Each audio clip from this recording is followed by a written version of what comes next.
is not a forest or an urban area that's in the middle of nowhere. It actually borders a lot of residences, and we have to be mindful of that, and that's why economic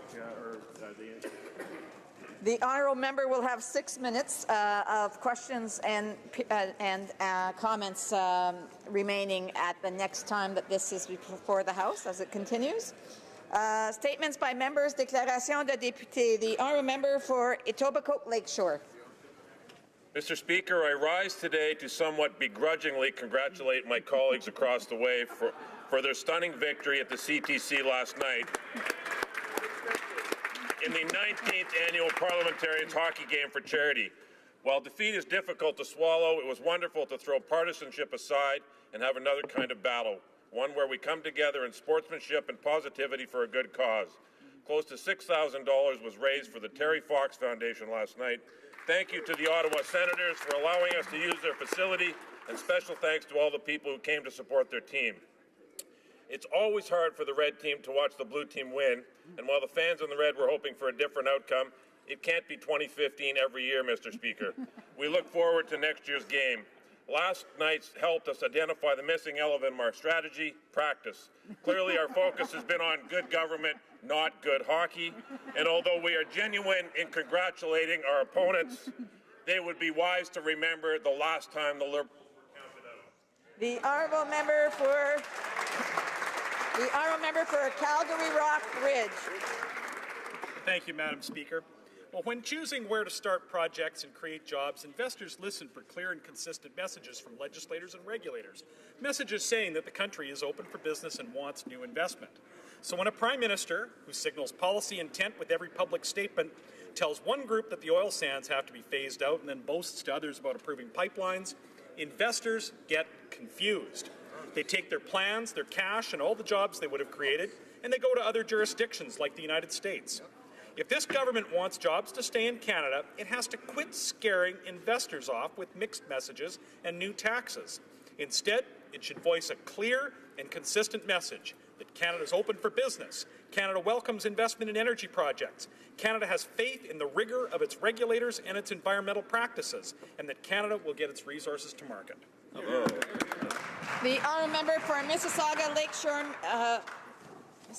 Madam Speaker, for decades, the Mississauga Lakeshore skyline was defined by the Four Sisters, the smokestacks of the old coal-burning Lakeview generating station. Since this plant was taken down over 10 years ago, the community, with the tireless leadership of Mississauga Ward 1 Councillor Jim Tovey, has taken significant steps to transform the Lakeview waterfront. Jim Tovey is a strong advocate for the environment and a social innovator. The project is known as Inspiration Lakeview, and its master plan paints an exciting vision of the Mississauga shoreline east of Port Credit. Wildlife thrives in the dozens of hectares developed for wetlands, forest, and fish spawning beds. A research centre strengthens the urban and environmental sustainability of the Great Lakes. Local residents and businesses work together to establish an innovation hub that transforms the waterfront into a world-class beacon of sustainable development. Madam Speaker, Inspiration Lakeview truly inspires the people of Mississauga, and I'm excited to lend my support to this remarkable initiative. Thank you. The honourable member for Cowichan-Malahat-Langford. The World Day of Social Justice will be observed around the world on February 20th next week. Observance of the World Day of Social Justice should support efforts of the international community in poverty eradication, the promotion of full employment and decent work, gender equity, and access to social well-being and justice for all. Madam Speaker, justice is ultimately that by which fairness is administered. Social justice is that by which we break down barriers so that all people, linked by our common humanity, are able to fully participate in our society. The unfortunate fact is that people continue to face barriers every day because of gender, ethnicity, religion, disability, age, culture, or sexual orientation. We continue to live in a society that is marked by economic inequality and an increasing gap between rich and poor. We in the NDP will continue to fight for social justice and make it our mission to build a society. The honourable member for Pierrefonds-Dollard. Madam Speaker, over 50 years ago, a young lady, a black immigrant to Canada, was denied a job because of her race. When that happened, she went to court. Her case would take over 12 years to be settled, and when it was done, the perpetrators were fined the princely sum of $25. But her case was never about money. No, it would be the first case in history, Canadian history, that would be fought and won against workplace discrimination. After that, it would no longer be legal in Canada to deny someone a job simply because of the color of their skin. I am very proud to say that this young lady with an indomitable spirit is my mother, Gloria Leon Bayliss. Her history, her story is part of my personal history, it is part of Black Canadian history, and it's part of Canadian history. Thank you.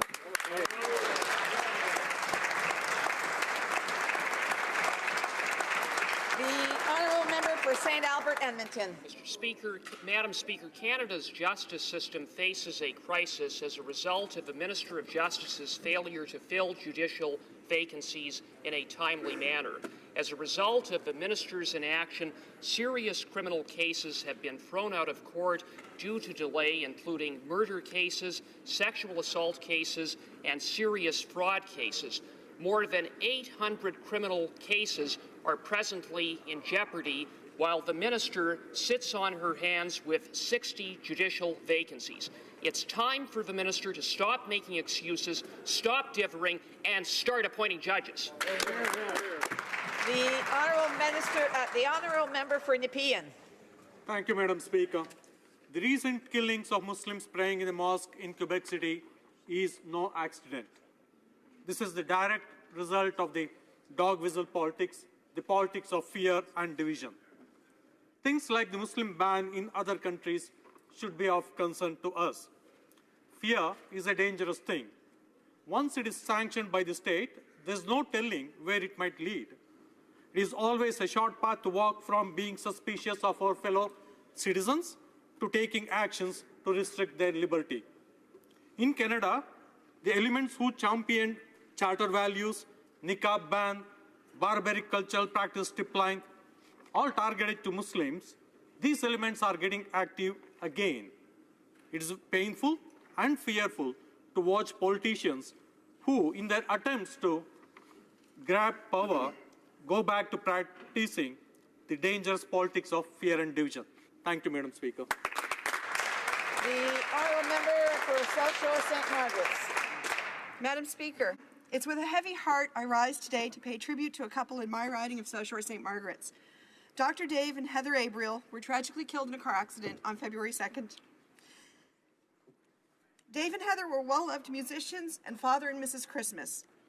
Dave was a giant of a man with a heart to match, and he's remembered primarily for his passion as a palliative care physician. It was not unusual for Dave to go to the bedside of a patient in the middle of the night to comfort the family as a person passed. He was the quintessential caring rural physician with a wife who was always by his side.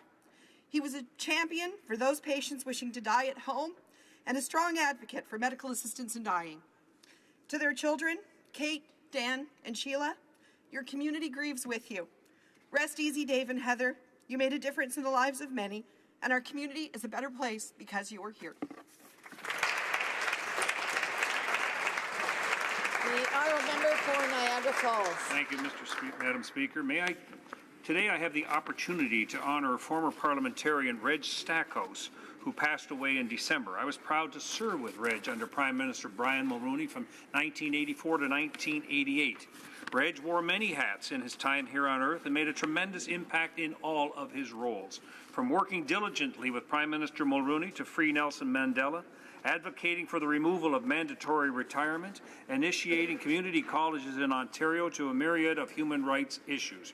Reg Stackhouse left an enduring mark on the fabric of Canadian society. Reverend, doctor, parliamentarian, human rights advocate, author, husband and father, we all owe him a debt of gratitude. Reg will be greatly missed by all who had the privilege of knowing him. Thank you. The honourable member for Châteauguay-Lacour.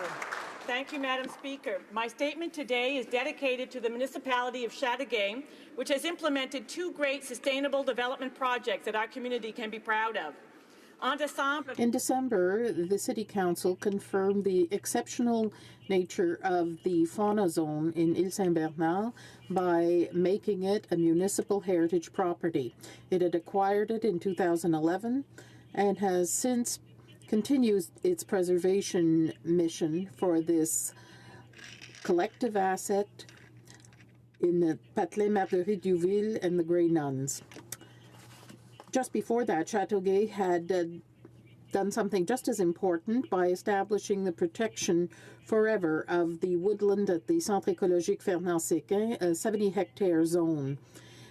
Mayor Nathalie Simon and her municipal team was featured in an article in Quebec Science magazine for this action. Congratulations to Châteauguay that combines environmental concerns and the economy. The Honourable Member for Pontiac. Madam Speaker, I would like to thank the Minister of the Environment and Climate Change, the Minister of National Revenue, and the Minister of Agriculture and Agri-Food for having met with residents of the Pontiac in the past few days.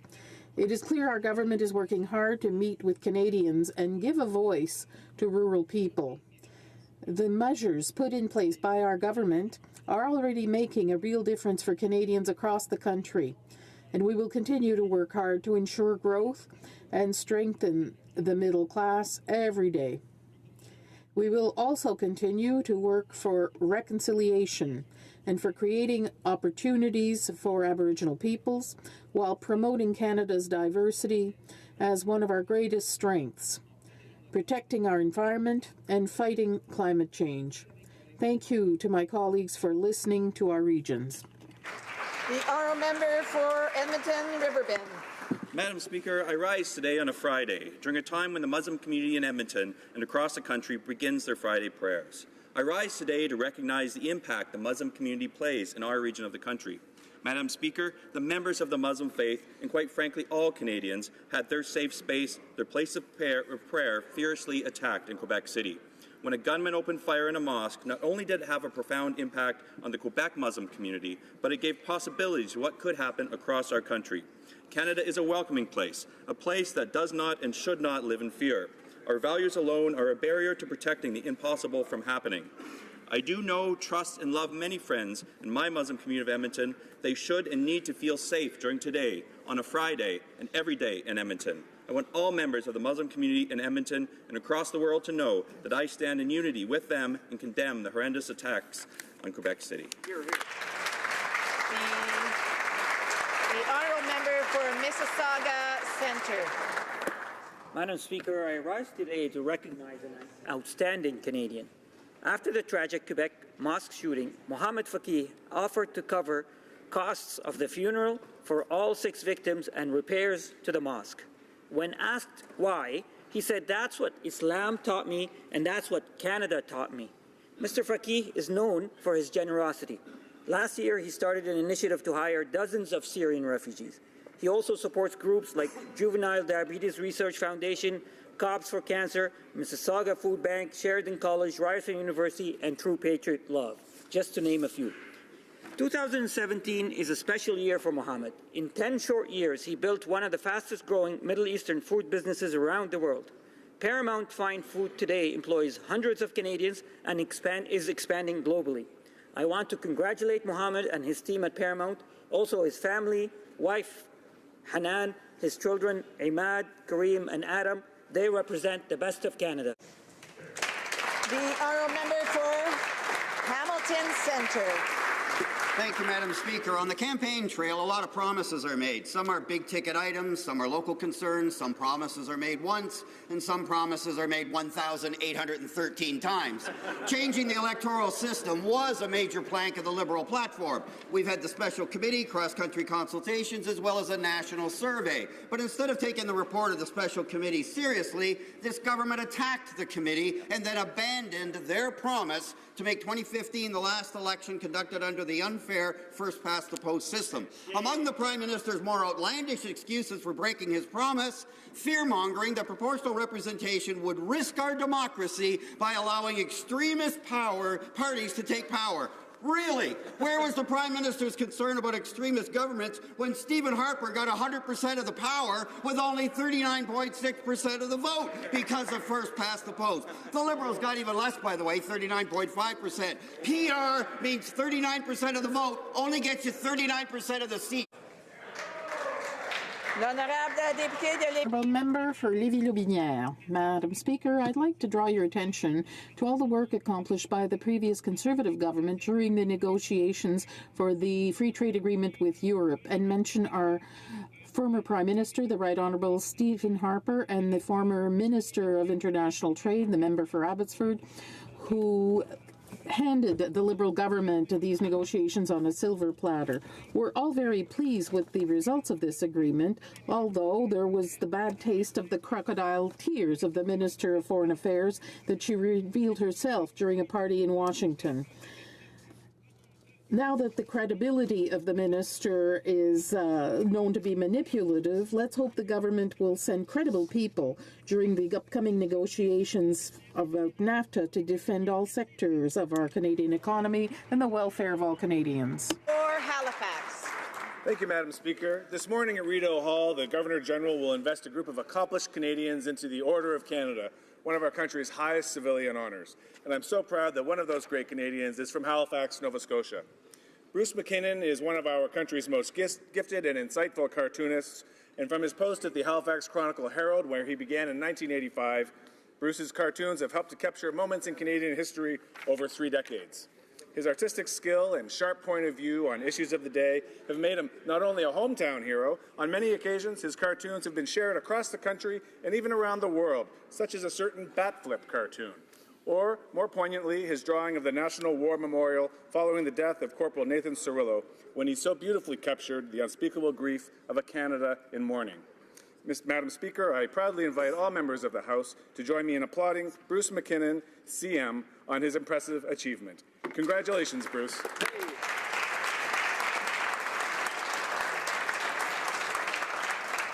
Oral questions, questions orales. L'honorable député de Carleton. Honourable member for Carleton. Madam Speaker, the carbon tax cover-up is growing. Today, through access to information, we obtained a government memo which purports to contain the potential economic impacts of carbon policies. All the key data, of course, is blacked out. Earlier this year, the government blacked out data on the financial burden on poor and middle-class families as a result of the federally mandated carbon taxes. Are the Liberals covering up this information because it will show that they broke their election promise not to raise taxes on the middle class and those working to join it? The Honourable Minister of Environment and Climate Change. Thank you, Madam Speaker. We are fully implementing our promise to show that the environment and the economy go together. Surely the member opposite doesn't believe that pollution should be free and that people can dump pollution anywhere they want. That is why we are putting a price on pollution. We're also working with the provinces and territories to invest where it counts. Public transit, green infrastructure, more energy-efficient homes, and cleaner power. This will help middle-class Canadians save more money every day in their homes, in their workplaces, in their communities. Hear, hear. The Honourable Member for Carleton. Yesterday's Fraser Institute report confirmed what many taxpayers suspected all along. Of all the provinces that have carbon taxes, not a single one of them is revenue neutral. In all cases, taxpayers keep less so governments can get more. Trusting Liberals with money is like trusting a bear with honey. Once they get it, they ain't giving it back. Is this government covering up the calculations of its carbon tax so that the middle class and those working to join it will be kept in the dark about the new costs this government is imposing on them? The Honourable Minister of Environment and Climate Change. Madam Speaker, I think maybe the member forgets that climate change is real and it's happening right now. From floods to winter storms to Prince Edward Island, which is shrinking at 43 centimeters per year, Canadian families are already at risk from climate change. Canadian insurance claims from severe storm damage now average $1 billion a year, up from $300 million at the turn of the century. Our kids and grandkids shouldn't have to foot the bill. That is why we're taking action now. The honourable member for Carleton. Our kids and grandkids shouldn't have to foot the bill. This from a party that's piling up $100 billion in national debt. They make it a little bit too easy. But if this were really about the environment, that minister would be able to stand up and show that the levies they're imposing on carbon are in fact offset 100% by other tax reductions elsewhere. But not only are they failing to do that, they're covering up data on the real costs to the poor and the middle class. Why? The Honourable Minister of Environment and Climate Change.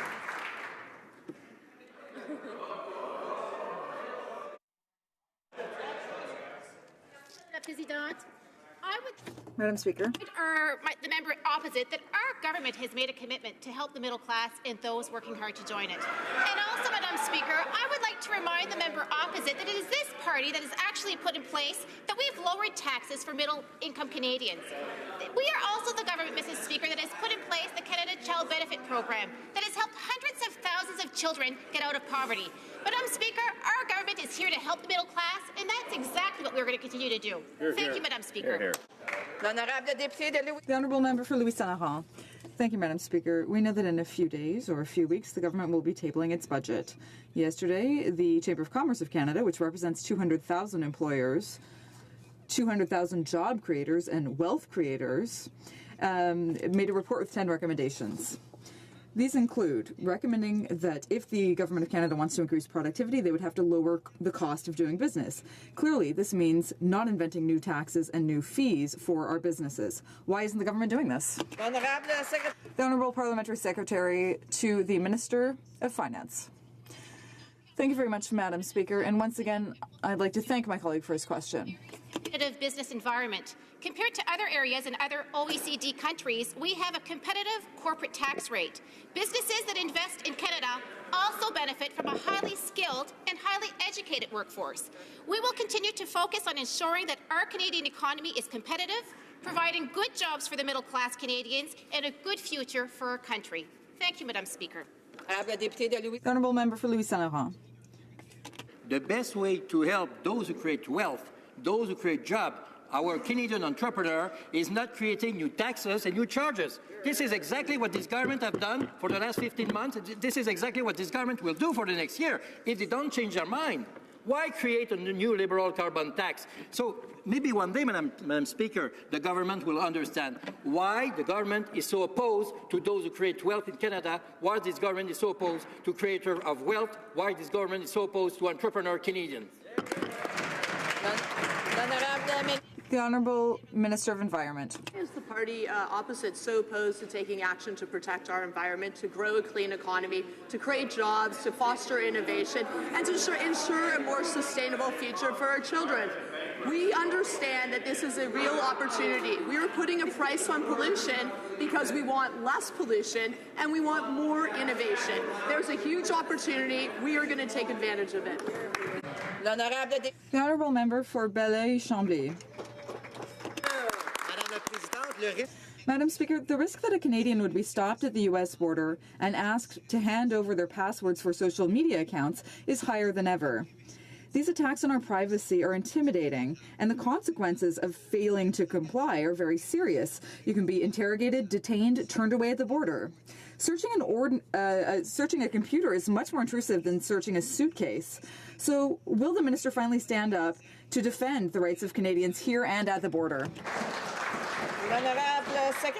The Honourable Parliamentary Secretary. Unequivocally, we support Canadians' right to privacy and security, and we make sure that those rights are protected each and every day. And that's why the protocol governing the use of passwords is so clear. It is publicly available, but I'll read the most relevant section. The CBSA's current policy is that such examinations should not be conducted as a matter of routine. They may only be conducted if there is a multiplicity of indicators that evidence of contraventions may be found on the digital device or media. I'm sure the member opposite agrees with me that that's a prudent policy. The Honourable Member for Belleuil-Chambly. Agree. The problem is what the U.S. wants to do and the deafening silence we're hearing from the Prime Minister when he meets the U.S. President. But Madam Madam Speaker, while Canadians are being turned away at the border, the minister continues to downplay concerns about C-23, which has far-reaching consequences and could lead to even more Canadians being treated unfairly at the border. C-23 grants worrisome powers to U.S. border agents on Canadian soil, such as permissions to carry firearms, and without the appropriate criminal liability framework. So I ask again, what will it take for this government to finally stand up and protect Canadians' rights, both here and at the border? The Honourable Parliamentary Secretary to the Minister of Public Safety. Madam Speaker, I have tremendous regard for the member opposite, but his question, frankly, is just inaccurate in the way that it's posed the information. The reality is that pre-clearance is something that already happens for 12 million visitors, or excuse me, 12 million Canadians every year at 8 locations, and that everybody who crosses the border is protected by the Canadian Charter and Canadian law. The result of not having pre-clearance would mean that these individuals would be on U.S. soil where they would not have the protection of the Charter and they would not have the protection of Canadian law. This is the right way to proceed. The Honourable Member for Jonquière. Madam Speaker, when Canada signs free trade agreements, they're meant to be in the interest of Canadians and not in the interest of elites who fly around in helicopters near their private islands. It's unacceptable to sign agreements that will have negative consequences on Quebec dairy producers, especially when they're given inadequate compensation and the government doesn't deliver the goods. What other surprises can Canadians expect with the renegotiation of NAFTA? The Honourable Parliamentary Secretary. Thank you very much, Madam Speaker. CETA is the most progressive trade agreement ever negotiated by Canada or the EU. It will create jobs, bolster our prosperity, and help grow the middle class. As the Prime Minister said in his address to the European Parliament, this forward-looking agreement reflects a progressive trade agenda, one that protects the ability of societies to promote the public good, one that focuses on small and medium-sized enterprises. We've put the interests of workers and consumers at the heart of our trade negotiations. We're giving Canadian businesses access, unprecedented access, to 500 million affluent Europeans. The Honourable Member for Jonquière. Madam Speaker, the government is repeating the same thing again.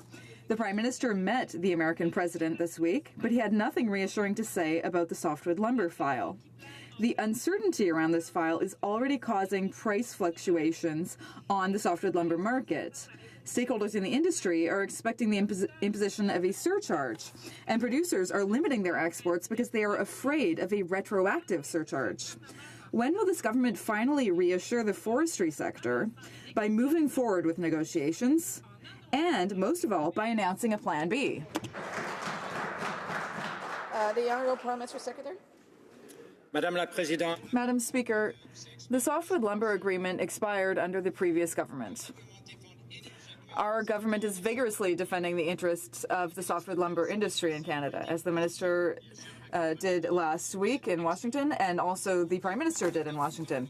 We strongly defended our softwood lumber producers. We will continue to work closely with workers and producers in the sector, as well as with provinces and territories. We want a good agreement for Canada, not just any old agreement. Thank you, Madam Speaker. The Honourable Member for Battlefords. Madam Speaker, the Liberals claimed they had a 100-day fix 300 days ago, and that didn't work out.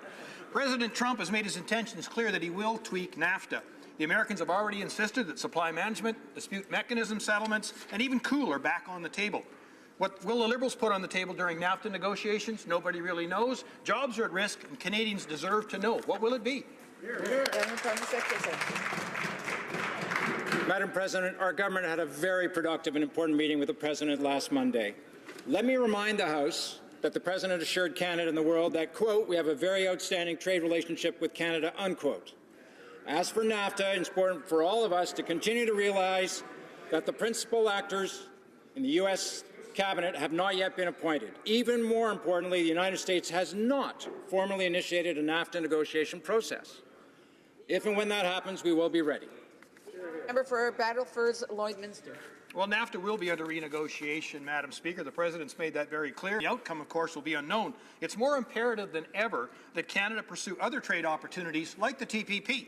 The Conservatives have been saying this for over a year. Regardless of what the U.S. does, we should continue to move forward with like-minded countries. Will the minister commit to completing an Asia-Pacific deal before any bilateral with China begins? The Honourable Parliamentary Secretary. With regard to our interest in exploring talks with regard to the Asia-Pacific market, it's very important that we begin cautiously. We know that this is very important to Canadians. We are very pleased so far, and I'd like to thank the member for the question. The Honourable Member for Haldimand, Norfolk. Madam Speaker, small and medium-sized businesses are the backbone of our economy, but the Liberals want to shut them out at every turn. Small businesses in Haldimand, Norfolk are struggling to survive under Liberal governments. With hydro prices skyrocketing out of control, small businesses are forced to pay Ontario Liberals out of one pocket, while these Liberals reach into the other to grab the money for the carbon tax and CPP hikes. Why won't the Liberals get their hands out of small business pockets and start showing them the respect that they deserve? The Honourable Leader of the Government and Small Businesses and Tourism. Madam Speaker, the member got one thing right. Small businesses are the backbone of the Canadian economy. Small businesses are job creators, and that's why this government is committed to working with them wholeheartedly. That's why we are making investments so that small businesses can sell their products and services to Canadians. The lowering of the middle-class tax cut actually puts more money into the pockets of consumers. We are engaging with small businesses. Those stakeholders will be well represented, and we will continue to work very hard for them. Thank you, Madam Speaker. The Honourable Member for Richmond Athabasca. Madam Speaker, for several months we've been hearing that the Liberals want to privatize Canadian airports. After having asked the investment firm Credit Suisse to analyze the financial effects that this would have for Ottawa, yesterday the president of the Caisse de dépôt et de placement du Québec indicated that he would be thrilled to invest in Canadian airports. Madam Speaker, do the Liberals really have a plan to privatize airports? Or is this simply another desperate attempt to compensate for their out-of-control spending? The Honourable Minister of Transport. Thank you, Madam Speaker. And as I've said many times, our priority is to provide good service to passengers. This is why we're trying to lower costs for passengers, to offer them more choice, to reduce waiting times, to get through security or to get through customs. And we even intend to create a passenger's Bill of Rights, passenger's rights system. So we will always remember that our first priority is service to passengers. Thank you, Madam Speaker. Calgary Single Hill. Madam Speaker, the Liberals' new mortgage rules have denied thousands of young Canadians the opportunity to purchase their first home. The new rules smack of a government that thinks it knows better than the taxpayer. And this week at committee, the president of the CMHC said, and I quote, "It's like you're at a party. The party is getting too strong, so you remove the punch bowl." Now, does the finance minister agree with his president of CMHC, who compared Canada's young working class struggling to buy their first home to a punch bowl party that has gotten out of control? The Honourable Parliamentary Secretary to the Minister of Families, Children and Social Development. Our government believes that all Canadians deserve safe and affordable housing. That's why we've invested more than $2.3 billion over the next 2 years to do just this. We've also increased down payment requirements in December to address pockets of risk, in particular in Toronto and Vancouver. In Budget 2016, our government has also allocated $500,000 to Statistics Canada in order to study the phenomena that is causing some of the housing prices to spike and looking at policies and opportunities to make sure that we sustain affordability in the private market. We'll continue to keep our focus on that issue because it matters to Canadians. The Honourable Member for Edmonton Riverbend. Madam Speaker, last week the latest job numbers were released and the picture remains bleak in Alberta. Unemployment keeps rising, yet the Liberals simply don't care. Clearly, their reckless spending plan is doing nothing to support Albertans and nothing to create jobs. Madam Speaker, how many more Albertans need to lose their jobs, how many more families need to lose their homes, and how many more businesses need to close their doors before the Liberals get their head out of the sand and present a plan that will actually create one job in Alberta? The Honourable Parliamentary Secretary. Madam Speaker, nothing could be further from the truth. We are working hard to create jobs across the country, including Alberta. We have approved pipelines, Madam Speaker, and we've invested $240 million in post-secondary education, $78 million to the University of Calgary, $20.7 million to the Southern Alberta Institute of Technology, We're supporting economic development in Fort McMurray, Madam Speaker. We're doing what we need to do to help the Alberta economy move forward. Thank you. The honourable member for Hamilton Centre. Madam Speaker, Bill S-201 is a piece of legislation designed to protect Canadians' rights to the privacy of their own genetic information. Currently, Canadians who receive genetic testing on a variety of medical issues are at risk of being denied insurance coverage if they fail to turn this information over. Can the Chair or the Vice Chair of the Justice Committee update this House on how many expert witnesses testified and how many meetings were devoted to the study of Bill S-201 before the bill was reported back to this House? Member for Cowichan, Malahat Langford. Oh.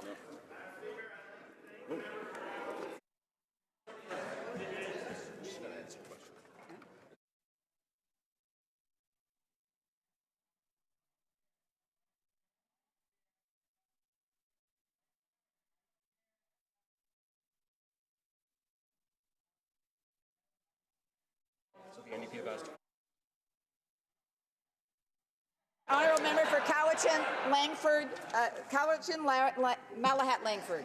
Thank you, Madam Speaker. As the Vice Chair for the Standing Committee on Justice and Human Rights, I would like to thank the member for Hamilton Centre for this important question and thank him for his continuous work in bringing transparency and accountability to this House. Hear, hear. He is correct. Bill S-201 is an important bill intended to protect Canadians against unfair treatment by insurance companies based on their genetic information. To answer his question, the Justice Committee held 5 meetings and heard from 28 witnesses. The overwhelming testimony was in support of the current draft of the legislation, and the committee itself reported the bill back without amendment. Hear, hear! Hear, hear! That! The honourable member for Cowichan, Malahat Langford. Madam Speaker, after the Justice Committee reported Bill S-201 back to this House, the Liberal government made an astonishing move. The government is trying to gut this important bill by deleting the majority of the clauses at report stage. This would send a green light to companies to discriminate based on genetic conditions. At the 11th hour, the Liberals caved to pressure from the insurance industry. Shame. Why is this government more interested in protecting the profits of insurance companies than protecting Canadians? Hear, hear! The Honourable Parliamentary Secretary. Thank you, Madam Speaker. Our government believes in the Charter, and that's why our government is committed to protecting Canadians from the possible misuse of genetic information. The Senate Public Bill is a step towards helping prevent genetic discrimination and protecting the privacy of Canadians. Preventing discrimination and other forms of misuse of genetic information is an important goal, and that's why our government believes in the amendments which we introduced earlier in the House, which is about striking the right balance between the roles that should be played by the federal government and the provincial government, and we look forward to further debate in this House so that we can achieve the goals of that bill. Thank you, Madam Speaker. The honourable member for Barrie Innisfil. Madam Speaker, I'd like to ask myself a question through you. Madam Speaker, the Liberals Family and Friends Deal event is in full swing in Ottawa. Mary Ng, another Kathleen Wynne staffer who followed Jerry and her good friend Katie to Ottawa to become the Liberal PMO Director of Appointments, is now appointing herself to be the Liberal candidate to replace John McCallum. She announced her candidacy days after John McCallum was pushed out the door to become the ambassador to China.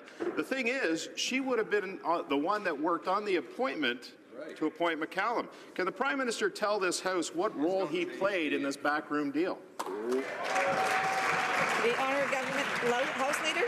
Madam President, I appreciate the opportunity to rise and answer that question because the member knows that it is the Prime Minister who makes decisions on who to appoint as ambassadors. As the Prime Minister said, the Honourable John McCallum has a distinguished career in public service, and as Canada's new ambassador to China, our Canada-China relationship will be well served and Canadian interests strongly promoted. As we work towards a strong, more stable and long-term relationship with China, we will have more opportunities to share our culture, increase our people-to-people ties, and hold frank dialogues on issues of importance to Canadians. For Barrie Innisfil. Well, Madam Speaker, it's more than unsavory after John McCallum is bumped that the PMO's Director of Appointments appoints herself to replace him. It certainly smells like the fix was in. Yesterday, the government House Leader said, "I have no reason to doubt that the rules have been respected." Respecting the rules? How's that been working out for the Liberals? So I'll ask again, Madam Speaker, what promises were made by the Prime Minister to Mary Ng if she pushed John McCallum out the door? The Honourable Government House Leader. Madam Speaker, I believe the member has been mistaken because he knows very well that it is the Prime Minister who makes decisions on who to appoint as ambassadors. And as the Prime Minister has also said, the Honourable John McCallum has a distinguished career in public service, and as Canada's new ambassador to China, our Canada-China relationship will be well served and Canadian interests strongly promoted. There are huge opportunities for two countries to work better together to create opportunities for Canadians, the people we are here to work hard for. Thank you. L'honorable The honourable member for Beauport de Beaupré, Ile d'Orléans, Charlevoix. Madam Speaker, one Prime Minister, two investigations into ethics, and one of those investigations could lead to sanctions. This is unprecedented in Canada. Either the Prime Minister doesn't understand that he needs to be above suspicion, or he just doesn't care. Will the Prime Minister finally admit that he broke the rules when he traveled on a private helicopter, a friend's private helicopter, during a personal holiday? A Government House Leader. I appreciate the opportunity to answer this question because we've answered several times. The member can ask the same question several times and she will get the same answer. The Prime Minister said that he will answer all of the questions that the Ethics Commissioner will have for him. Thank you. Calgary Rocky Ridge. Madam Speaker, we've demanded answers about the Prime Minister's illegal use of private aircraft. The Government House Leader keeps telling us that he will answer the Ethics Commissioner's questions. Well, he did answer her preliminary questions, and she must not have liked his answers because she escalated the matter to an unprecedented full investigation. When will the Prime Minister admit to Canadians that his conduct was unethical and illegal? Will he do it now, or does he really want to wait for the Ethics Commissioner to do it for him later? Honourable Government House Leader. Madam Speaker, the Prime Minister has said time and time again that he will answer any questions that the Commissioner has. On this side of the House, we are taking unprecedented levels of consultation with Canadians. We are here to work to respond to their questions. I'm not surprised that the member opposite has problems when people have more questions. We're okay with it because we are responding to the real challenges that Canadians are facing. We are here to do the good work they expect us to do, and we will continue to do that. Thank you, Madam Speaker. L'honorable député de the honourable member for Destiny, Mississippi, Churchill River. Madam Speaker, yesterday, along with other Indigenous MPs, we sent a letter to the Minister calling on her government to rename the building that houses the Prime Minister's office. It is named after the creator of Indian residential schools, a system that continues to negatively impact Indigenous people today. In the spirit of reconciliation, we have asked the Minister to rename the building to reflect the government's commitment to Indigenous people. Will this government commit today in this House to changing the name? L'honorable Secrétaire parlementaire. Well, thank you very much, Madam Speaker. And of course, there is no relationship more important to our government than the one that we have with Indigenous peoples. Our government is fully committed to implementing the Truth and Reconciliation Commission's calls to action. This includes developing a reconciliation framework for Canadian heritage and commemoration, and any decision, of course, will be made in full partnership with Indigenous peoples. The honourable member for Laurier-Sainte-Marie. Madam Speaker, this week we heard some alarming messages from the White House on the issue, on the Israeli-Palestinian issue. Many European countries reacted immediately, as did the UN. So my question is simple. Does Canada still believe in the solution involving two states? And if yes, what will the government, or what is the government doing at present to convince the Israeli government to put an end to its policy of colonization, which is jeopardizing this solution involving two states? Secretary. Merci, Madame la Présidente. Well, thank you. Madam Speaker, I appreciate the question from the member opposite. As a resolved architect of peace, Canada is looking towards a solution with two states and will help in that regard and undertake negotiations to see sustainable peace, Madam Speaker. This is the policy that has long been defended by Canada. Madam Speaker, our government has been very clear about our commitment to gender equality, and our Prime Minister has demonstrated that commitment at home and abroad.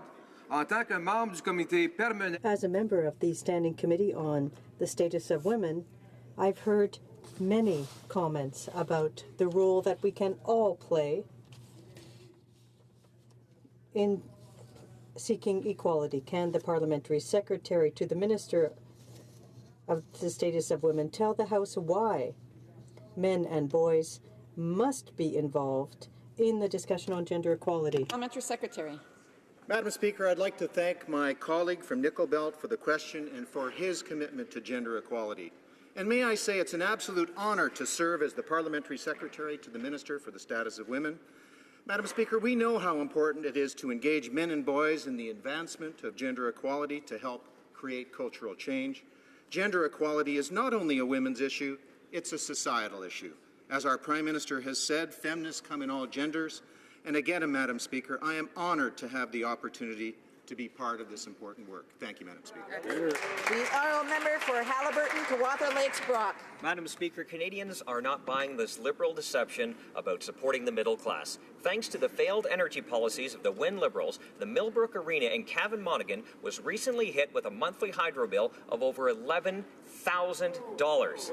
These Liberals have cancelled the Children's Fitness Tax Credit and have introduced a new carbon tax, making the cost of everything from renting ice at the arena to fuel to get children to the rink substantially more expensive. When are these Liberals going to help families instead of burying them in taxes?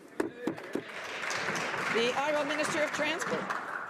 Madam Speaker, I want to give this colleague a lesson in history. During 10 years, this previous government announced with great fanfare in 2007 its sectorial policy to improve the environment. They had 10 years to put it in place. It was announced in 2007. Over 10 years, they implemented 2 out of the 6 sectors. That's their terrible record with respect to the environment. They have nothing to tell us. The honourable member for Perth Wellington. Well, Madam Speaker, under this government, CO2 emissions actually went down. But under the failed Liberal policies of the Kathleen Wynne Liberals, life in rural Ontario is becoming more expensive. In fact, high energy costs are being especially hard on seniors living on fixed incomes, on farmers, on farm families, and on small businesses. And now, these Liberals are taking lessons from the failed playbook of the Kathleen Wynne Liberals. Why is this Prime Minister forcing a carbon tax on the rural Canadians who can least afford it? Absolutely. The Honourable Minister of Environment, Climate Change. Thank you, Madam Speaker. I might want to just explain why emissions went down under the previous Conservative government. Nothing to do with them. It was, in fact, the Liberal government in Ontario because they closed coal-fired plants and also because the economy was not doing well. We understand that we need to put a price on what we don't want, which is pollution, and foster what we do want, which is clean innovation and jobs. That is why, unlike the previous government, we are going to be doing that. We're going to be reducing pollution, reducing emissions, and growing our economy. The honourable member for Fort McMurray Cold Lake. Madam Speaker, as we speak, more and more people in my riding are losing their homes because of this Liberal economy. Now the charitable agencies providing support to these individuals and families have to cut program as a direct result of the Prime Minister's ill-conceived carbon tax scheme. When will the Prime Minister admit that by charging a carbon tax on charities, he's actually taxing the most vulnerable? The Honourable Minister of Environment and Climate Change. Thank you, Madam Speaker.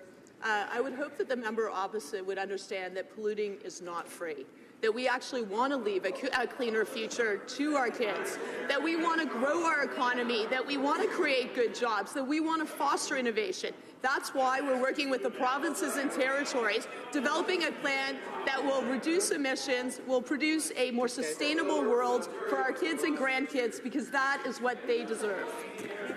The honourable member for Souris Moose Mountain. Madam Speaker, Southeast Saskatchewan is in the midst of a jobs crisis, and thousands of my constituents are out of work. The Liberals are making things worse by forcing a carbon tax on families who are already struggling to put food on the table. A carbon tax will increase costs for our farmers and ranchers, middle-class Canadians who who will now have to pay significantly more just to keep operating. Why won't the Liberals stand up for hardworking Canadians and abandon their foolish carbon tax? The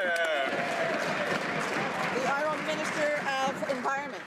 We always stand up for hardworking Canadians. That's why we reduced taxes for middle-class Canadians and raised them on the 1%. That's why we introduced the Canada Child Benefit, where 9 out of 10 families will get more for their children. We're also going to take action on the environment because it actually makes economic sense. We're moving forward for a cleaner future for our kids. We're going to support the middle class. We're going to create good jobs because that's what Canadians expect us to do. L'honorable député de Trois-Rivières. The Honourable Member for Trois-Rivières. Madam Speaker, while the Minister of Finance is fine-tuning the proposal for the next budget, the Prime Minister is endlessly studying studies. He might well even miss the train. In Trois-Rivières, like elsewhere along the Quebec-Windsor corridor, bringing back passenger rail service is crucial for the economy. Can the Minister confirm that he will do his homework in time so that Budget 2017 contains the funds necessary to putting in place high-frequency trains via rail? The Honourable Minister of Transport.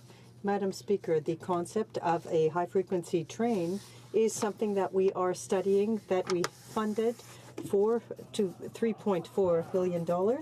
And that is why we consider it's very important to do so for the Quebec-Windsor corridor. This is a complex matter. We need to look at the viability of this type of a project. We are working on that. We're doing our homework. And once we've completed it, we'll talk about it. The Honourable Member for Longueuil-Saint-Hubert. Thank you, Madam Speaker. It would be good to hear them stop talking about development without doing anything because as critic for the electrification of transport, I'm eager to see the next budget. Last year I was very disappointed to see that their big contribution for electrification of transport was 4 charging stations in Quebec. 4. During that time, the government put in 800. Can the Minister of Natural Resources tell us how many new charging stations Quebec will get in 2017? 1, maybe 5, 6? The Honourable Minister. Madam Speaker, the government was very pleased in the budget of 2016 to announce a program of establishing electric vehicle charging stations, $62.5 million over 2 years. And we're also very pleased that it was the province of Quebec that was the most enthusiastic of all the provinces. And I know that it's absolutely consistent with the government's commitment to move to a lower carbon economy while creating good, clean jobs for Canadians, and I'm glad the member's on side. The Honourable Member for St. Albert, Edmonton. Madam Speaker, last fall, Travis Vader's conviction of 2 counts of second-degree murder of Lyle and Marie McCann was vacated after the trial judge based his conviction on a zombie section of the criminal code. Zombie laws are booby traps for the unwitting, with the potential for costs, delays, mistrials, appeals, and, like what happened to the McCann family, miscarriages of justice. The Minister of Justice can easily introduce legislation to repeal these sections. When will she? The Honourable Parliamentary Secretary. Thank you, Madam Speaker, and I want to begin by reiterating that our government extends the deepest sympathies to the family of the deceased. The reference to a zombie provision, as my colleague puts it, is a stark reminder about the importance of conducting a broad, comprehensive review of the criminal justice system. Our government is undertaking that process. We look forward to working with my honourable colleague across the way to ensure that we have a fair, relevant, and accessible criminal justice system. Thank you, Madam Speaker. The Honourable Member for Sarnia-Lambton. Madam Speaker, the Justice Department has launched an initiative called Transparency for the 21st Century. Canadians are interested to see how that goes since there's been a total lack of transparency from the Justice Minister. She won't tell Canadians which mandatory minimum sentences she's going to get rid of. She won't tell Canadians why over half the judicial positions she was supposed to fill are empty, leading to murderers and sex offenders going free. When will she tell Canadians which mandatory sentences will be eliminated and why she hasn't filled the judicial vacancies? The Honourable Parliamentary Secretary. Thank you, Madam Speaker, and I want to begin by saying that we all acknowledge that child sexual assault crimes are wrong, and we are doing everything in our power to prevent them from occurring again. Our government firmly believes that mandatory minimum sentences are appropriate for the most serious offences, But it is also clear, Madam Speaker, that the last government introduced a number of mandatory minimums which have been systematically struck down by the Supreme Court of Canada, and that is why we must take a careful look at mandatory minimums going forward. Our government is committed to doing that so that we have an efficient, fair, accessible criminal justice system. Thank you, Madam. The honourable member for Calgary Confederation. Madam Speaker, my friend Neil Bandelman faces 11 years behind bars in Indonesia.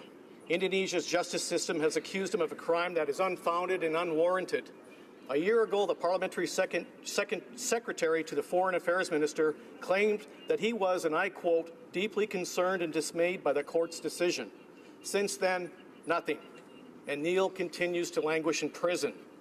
Why won't the minister give Neil, his family and friends hope and outline what action she's taking to bring Neil home? The Honourable Parliamentary Secretary. Madam Speaker, I want to thank my honourable colleague for his question and his ongoing work on behalf of Neil Bantelman. It's our government priority to see Neil Bantelman back home in Canada as a free man. Our government has been reiterated that concern with the Indonesian government at the highest level.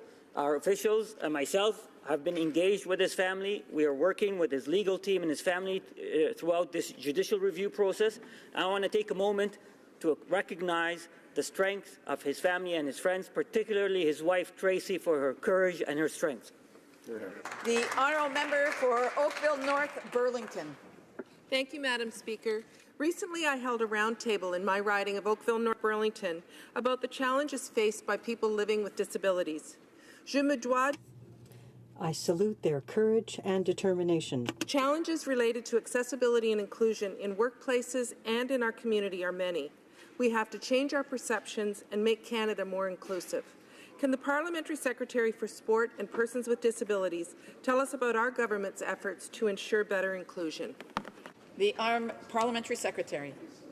Merci, Madame la Présidente. Je remercie mon honorable. Thank you, Madam Speaker, and I thank the member for her question.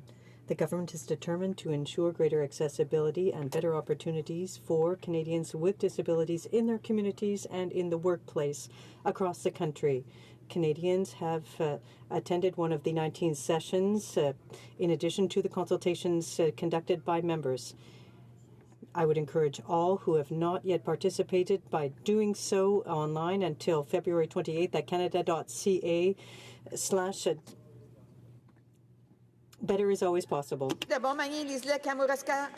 honourable member for Montmagny-Lille, Kamouraska, Rivière-du-Loup. Well, thank you, Madam Speaker. The government is so disconnected from the realities of the forestry industry.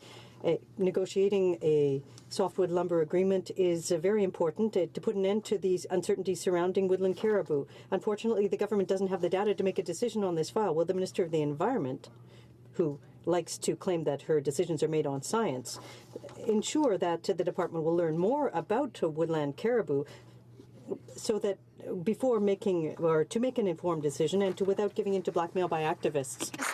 The Honourable Minister. Thank you, Madam Speaker. I'm very happy to tell my colleague that on Tuesday, I will be meeting with my provincial counterparts, including my counterpart from Quebec, to talk about caribou, to talk about science, to ensure that we are protecting caribou, and to take into account the employment side. Ian. Thank you, Madam Speaker. My constituents often tell me how important it is to have access to art facilities in our communities. This allows their families to take part in the arts and better understand our stories as Canadians. Will the government please share with us how they plan on supporting these important staples of our communities? The Honourable Minister. Thank you, Madam Speaker. Madam Speaker, I would like to thank the Honourable Member for Nepean for his important question. Our government firmly believes in investing in our cultural sector as it drives innovation and growth and allows for unique Canadian stories to be shared with the world. In Budget 2016, we invested some $170 million over 2 years in cultural infrastructure, which is historic. Announced over $6.5 million in funding for arts courts and the Ottawa Art Gallery right here in Ottawa. This will help to provide a home for 26 non-for-profit organizations to allow them to continue to support our Canadian creators. Merci. The honourable member for Edmonton Manning. Madam Speaker, Canadians expect all taxpayers to pay what they owe. They do not want anyone to give them preferential treatment. Can the National Revenue Minister explain why, after allocating $444 million to combat offshore tax evasion, we are told that her department is failing to collect $50 billion each year? Wow, $50 billion, that would be enough for the Liberal budget to balance itself. The Honourable Minister. Madame la Présidente. Madam Speaker, middle-class Canadians and Canadians working hard to join it and who pay their taxes are funding programs for all Canadians, and they're fed up with seeing some taxpayers not pay their fair share. We have invested $444 million, Madam Speaker, precisely to work on dealing with evasion and avoidance. We are working very hard on the ground, and I will be very happy shortly to announce some good news to the member opposite. The Honourable Member for Joliette. Madam Speaker, when Ottawa is so bent on approving infrastructure projects one by one, everything ends up paralyzed and we never see the money. The Parliamentary Budget Officer has confirmed that of the $13.6 billion announced in the budget, only one-third has been spent, and in Quebec it's twice as bad. Will the government keep its electoral promise to fully pay out funds from the gas tax to ensure, as it said in its platform, that our communities are not shortchanged? The Honourable Parliamentary Secretary. Well, thank you, Madam Speaker. As my colleague knows full well, we have a historic project to invest in infrastructure. When it comes to the reallocation of funds, they are allocated to specific projects, and I assume that he doesn't want that to be withdrawn, but they haven't been paid out in Quebec once the project is completed. So the money is earmarked, and it will not be changed. The money that will be reallocated have been included into the gas tax. Thank you, Madam Speaker. Yeah. The Honourable Member for Joliette. Well, that's not what the election platform for the Liberal Party said. Madam Speaker, only 2% of public infrastructure is federal. For the rest, well, the government doesn't get it, and that's why it's so long to free up the funding. By interfering in other business, Ottawa's blocking these funds, paralyzing the cities, and the only thing that's going forward is the money for the propaganda surrounding the 150th anniversary. They know all about that. In the next budget, will the government commit to fully freeing up funding for infrastructure that's being frozen up in Ottawa and stop wasting time? The Honourable Parliamentary Secretary. Merci, Madame la Présidente. Well, thank you, Madam Speaker. My colleague will be very happy to see that there are 61 projects in Quebec that have been announced. 61 projects announced for representing $1.6 billion. Those ones have been decided ahead of time with Quebec. We're working with our partners in the province and the municipalities very closely. They're very happy with our collaboration, and these projects take some time to develop. We are going to be putting them in place for for the benefit of all Canadians. The Honourable Member for Repentigny. Since 1976, Newfoundland has taken Hydro-Quebec, dragged Hydro-Quebec to court 17 times on the Churchill Falls issue, and 17 times Newfoundland has lost. That's a problem, Madam Speaker, because this obstinacy has cost Quebecers $50 million. And what's more, we're being asked to use our tax dollars to guarantee a loan for Muskrat Falls. Will the government understand how angry Quebecers are and understand that they have every reason to refuse seeing their taxes being used to fund unfair competition with Newfoundland over Hydro-Quebec? The Honourable Parliamentary Minister. Madam Speaker, the government is interested in promoting electricity ties throughout the country. We realize that there will be in the future a reduced reliance on fossil fuels. We are in a transition period.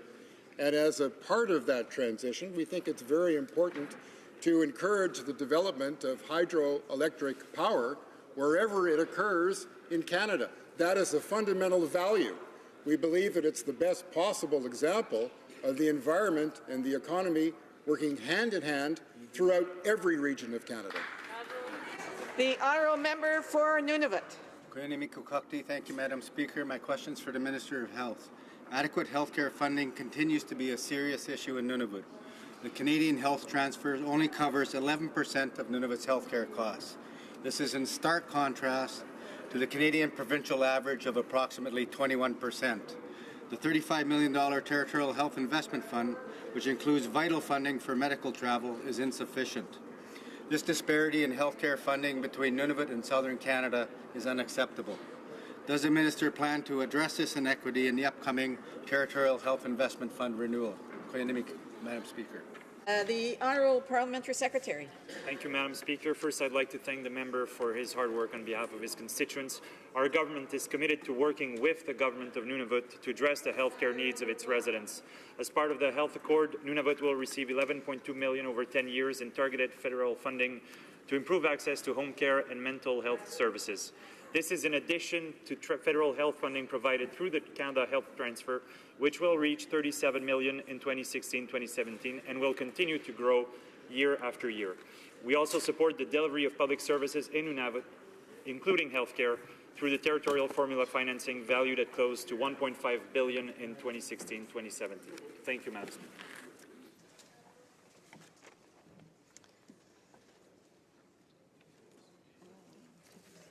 Routine proceedings, tabling of documents. Introduction of government bills. Statement by members.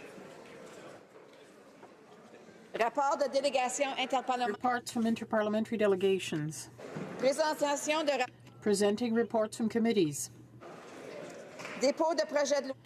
Introduction of private members' bills. First reading of Senate public bills. Motions. Motion. Motions. Presenting petitions. Présentation de pétitions. The Honourable Member for New Westminster. Yeah. Burnaby. New Westminster Burnaby. Change of seats, you see.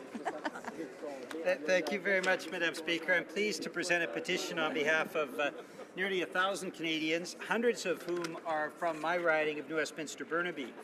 And these citizens call upon the Government of Canada to take prompt action and conduct urgent meetings with the Port Metro Vancouver Authority to require comprehensive independent health and environmental impact assessments before considering new coal shipping projects, to implement a credible, inclusive, broad and open consultation process, and to ensure that British Columbians have a say and control over a matter of public health that could irreversibly affect their health and quality of life. Madam Speaker, of course, I'm speaking about the proposed Fraser-Surrey Docks expansion, and this is why these petitioners, through the electronic petition process, have asked the Government of Canada to respond. Thank you very much. Presenting petitions. Présentation de pétitions. Questions on the order.